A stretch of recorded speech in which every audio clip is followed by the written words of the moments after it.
course, you got ball games. My God, there's about 40 different kinds. Football, baseball, soccer ball, kicker ball, right. ping pong ball. And don't forget the nice orange ball that you put through the little round metal hoop called basketball. Of course. And they pay those running, jumping African Americans tens of millions of dollars a year to put the little orange ball through the round hoop. That's it. So it's just a ball game, and the whole idea is give the kids something to do. I mean, that's why you have sports in colleges and universities. Give the kids something to do. They've got a lot of energy. They've got a lot of vitality and energy. Right. Hormones. Dissipate that. Hormones. Dissipate it. Yeah, just dissipate it. Give them plenty to do, so they're at the end of the day, they have played ball, they've kicked the ball, and stumbled over the ball, and played with the ball, so they're all tired, and now they want to do is drink. And what do you do with the ball? You score with the ball. Sports is an analogy for the sexual act. Of course. Yeah, so, put the ball in the round hoop. You score. Okay? It's an incredible... You run the ball into the end zone. You get in. He got in! And it's all as rudimentary and basic as it could possibly be, and no one sees it. Nobody sees it. Well, I think the reason why is because there are none so blind as those who choose not to see. And the other part about sports is how it becomes literally the dominant portion of people's personalities. They live, eat, and breathe a team, a logo, a mantra, a nickname. Their lives are consumed with the players, their lives, their sex scandals, their children, their how much money they're making. My God, how can you have a life when you're conned into that kind of a living? Oh, that's true. And that's why we're in the shape we're in. But for some reason, people gravitate toward that. People like to be entertained. Most people are not interested in facing reality. That's why you got grown-ups acting like children. We still have the Roman Colosseum. What do you think these teams are in a stadium facing off against each other? It's sanitized war. It's your army against our army. That's what it is. It's sanitized warfare. Of course, and now not to mention the boxing in Las Vegas, all the big boxing matches where they put two humans up, and the mafia and the Cosa Nostra is making millions of dollars on two humans beating the flying crap out of each other. And the world loves it. People just love it. They're standing in line to get in to watch humans beat each other up. Well, it's the same thing they did in Rome. Another thing about sports, Jordan, before we leave the subject, the number of sporting events, games, contests that are rigged for money or threats or blackmail or bribery, nobody would believe it if they knew. They wouldn't believe it. Yeah. As a matter of fact, I've heard professional guys talking about that in seminars, and they're talking, there's virtually never been a game anywhere of any size, professional, that wasn't rigged, period. This is what they were saying. Just anything. You name the sport, and they can rig it. And so all we're talking about is money. We're just talking about business. So anyway, when I went off the air, that's kind of scary, because I haven't had any problem with Skype until I come on your show, and I think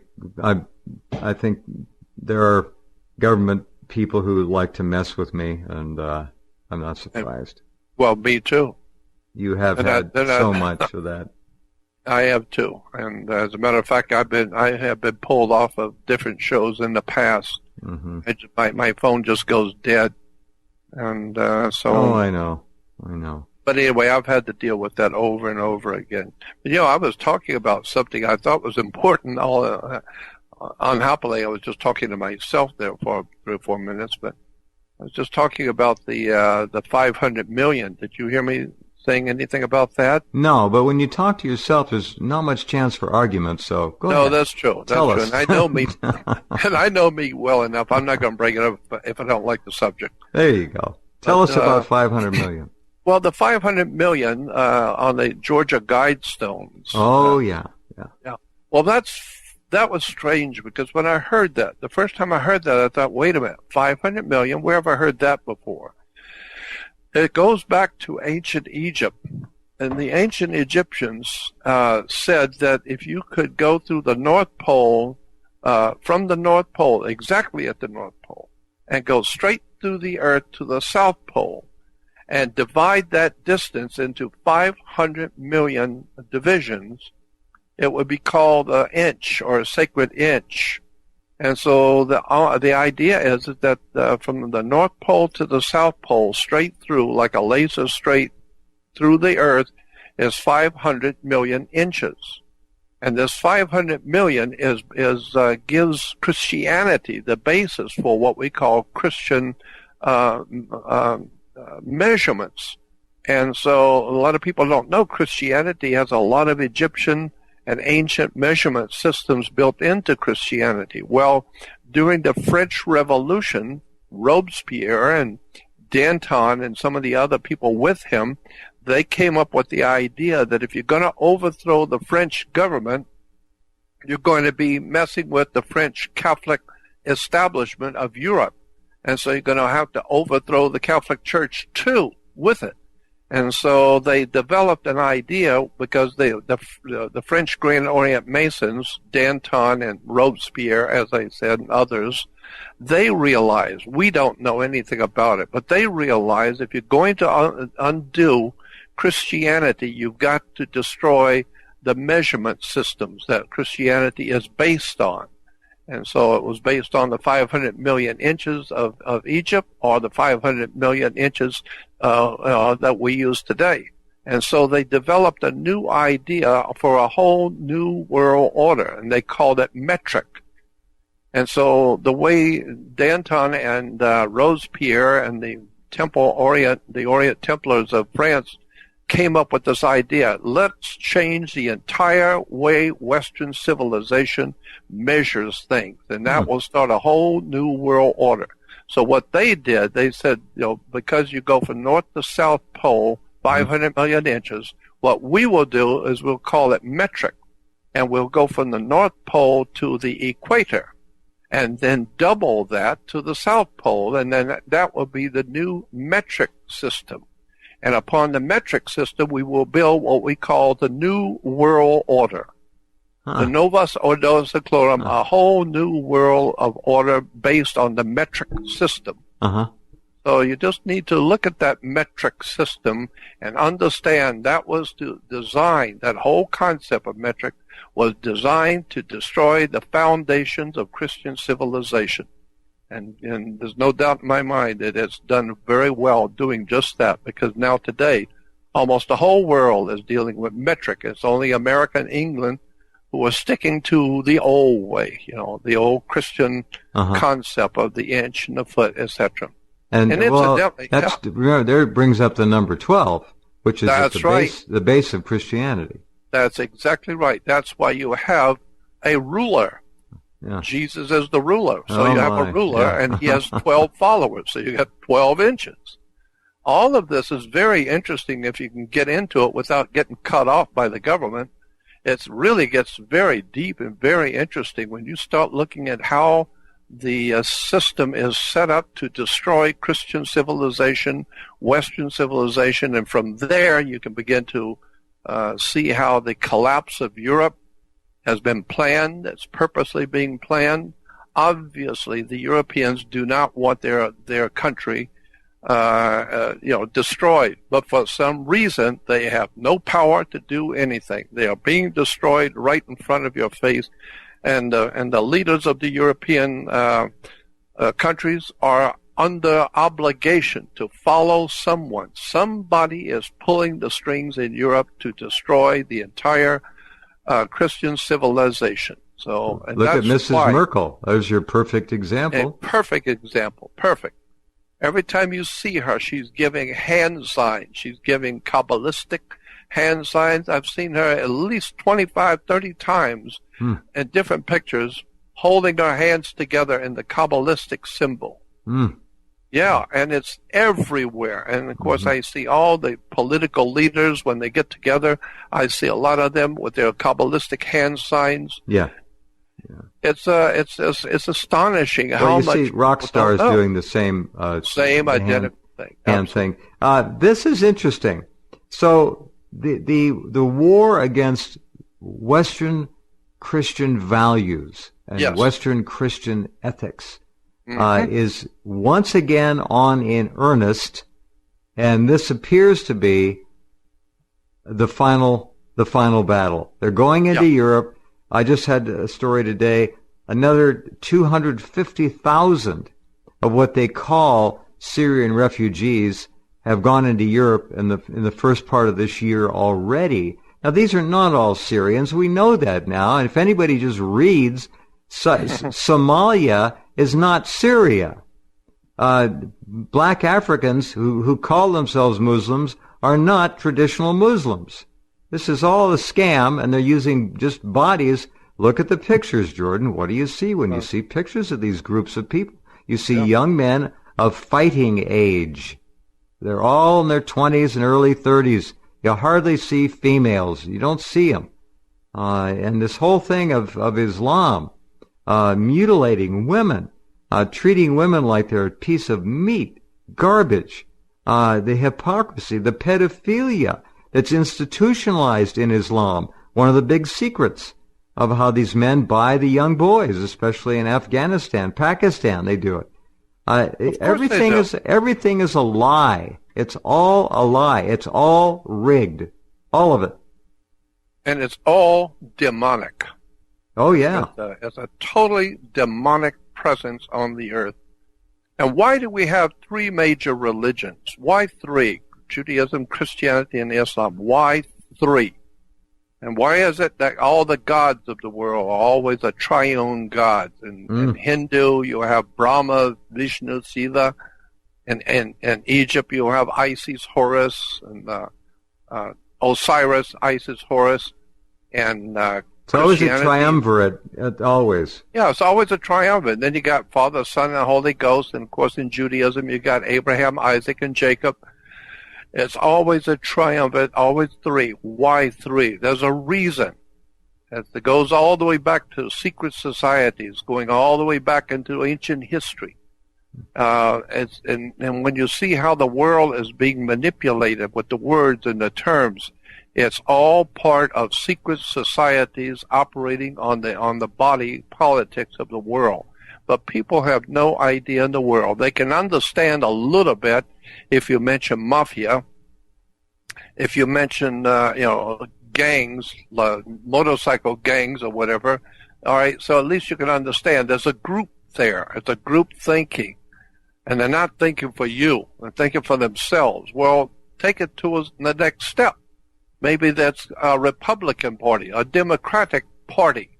They're having a party, all right. Mm-hmm. And so, and then you begin to look at, well, wait a minute, maybe it's the Communist Party, or maybe it's an American system. And then before you know it, you begin to see pattern recognition. You begin to see the entire world is in the hands of gangs. That's all it is. Warlords. Gangsters. Gangsters. That's it. If you look in guests, on your homepage at Rents, you look under there and you'll see I've got a little entry. It says Jordan's Family History. And he sent me a little note just before the program. Jordan's got a columnist feature box with lots of his little clip art and historical tidbits. Fascinating to walk through that. This is interesting. I didn't know this, and he's never shared this with me before. It's short. I'll read it. There were a great many more founding fathers, however, even if their names are not so familiar as the above.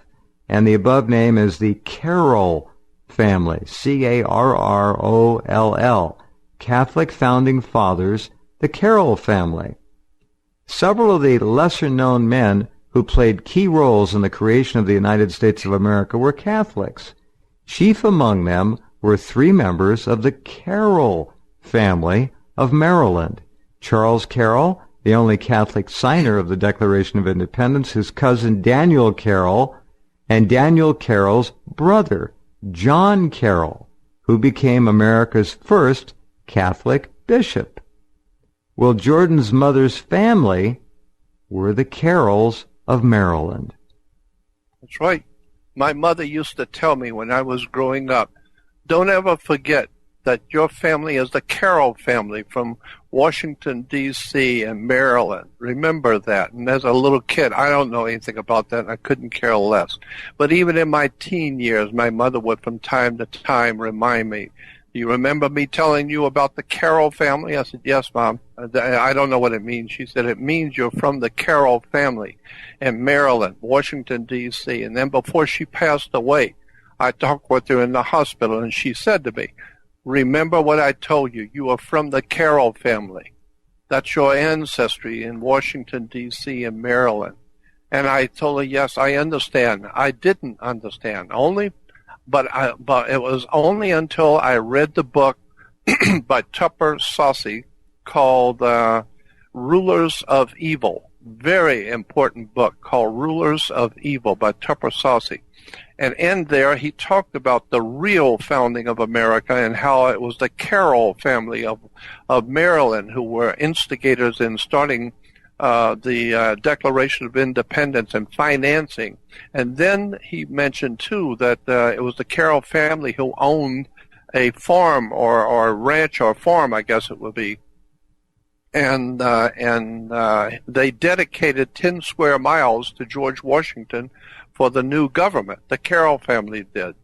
And guess where that is. Yeah. Yeah, and it shocked me because I remember my mother would keep telling me that. Then, of course, with the coming of the movie, National Treasure 1 and 2, in the beginning of National Treasure 1, it's about the Carroll family of Washington, D.C. and Maryland.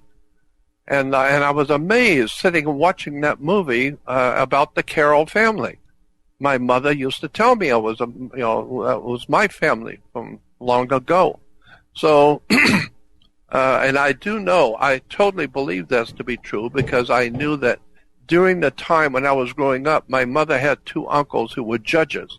They were both appointed to the federal bench, and one of them was in my hometown. The other came through once in a while, but they were both Carroll. It was Uncle Frank Carroll and John Carroll, and I knew them and I met them.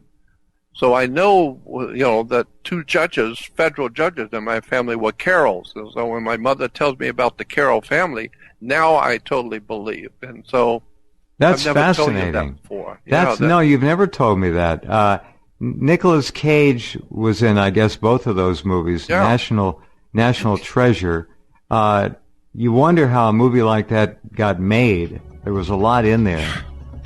Yeah, and I got an invitation from the Herzog Cowan Company to be a part of that movie. I turned them down, but they wanted me to be a part of.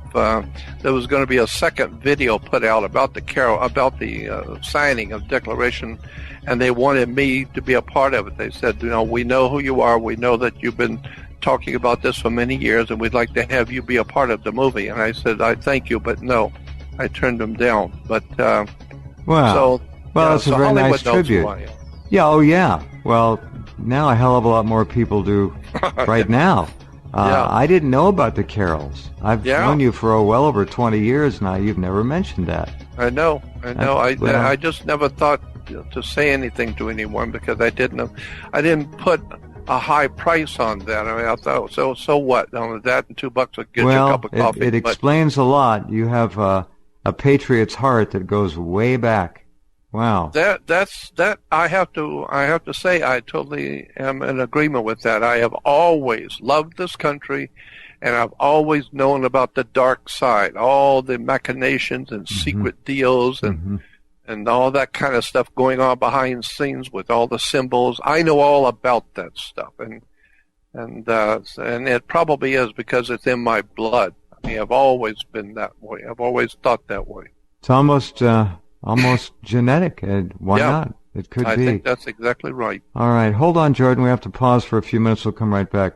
Another hour to go with Jordan as we continue. Don't go away.